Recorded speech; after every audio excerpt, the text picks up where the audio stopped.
So I'm going to stay with my promise not to talk about security. We have two experts here. But I will do this. I have challenged Bellingham now, I think, for 5 years to turn their school system into a one-to-one system. That means every kid, you guys already have glass in the ground for most of the districts. You're already 2/3 done. So, get it straight, figure it out. If you do this, if you provide one-to-one in your K12 schoolrooms, you'll have the most advanced schools in the state, among the most in the world. And naturally, just by the structure of what you have done, you'll not only improve the teaching and learning process, but you will free kids who are really smart at art, music, or computers to go 100 miles an hour forward much faster than they can possibly go today in today's classrooms. One of those things that will happen will be, I think, an improved ability to do cyber work. So kids love computers, they love to learn to program, they're not given enough chance to do that, but guess what? If you're going to teach that, you have to start with this infrastructure.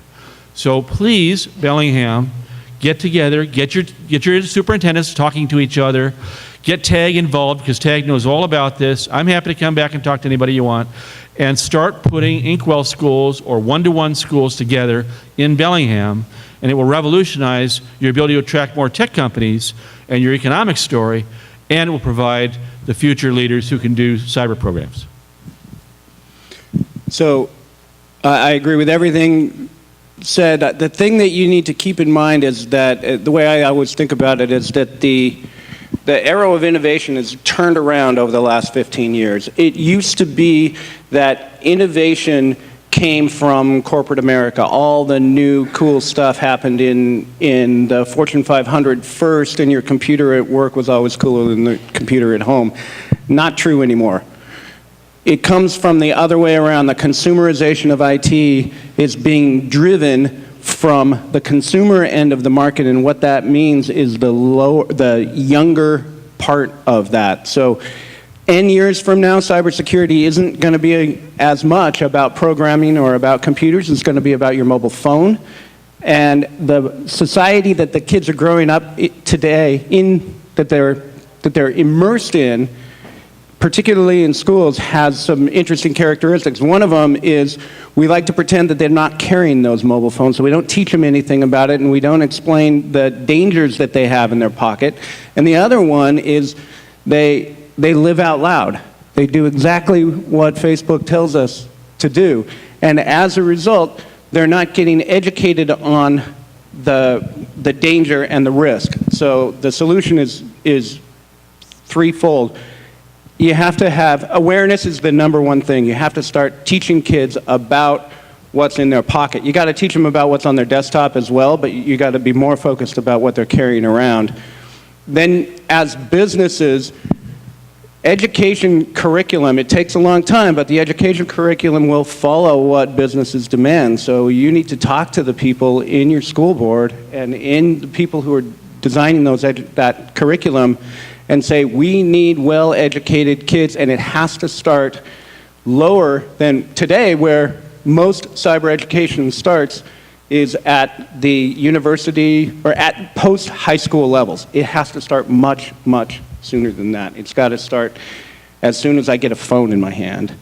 And then the third thing you got to do is go directly to the people who are building the curriculum today and expose those people to the level of risk.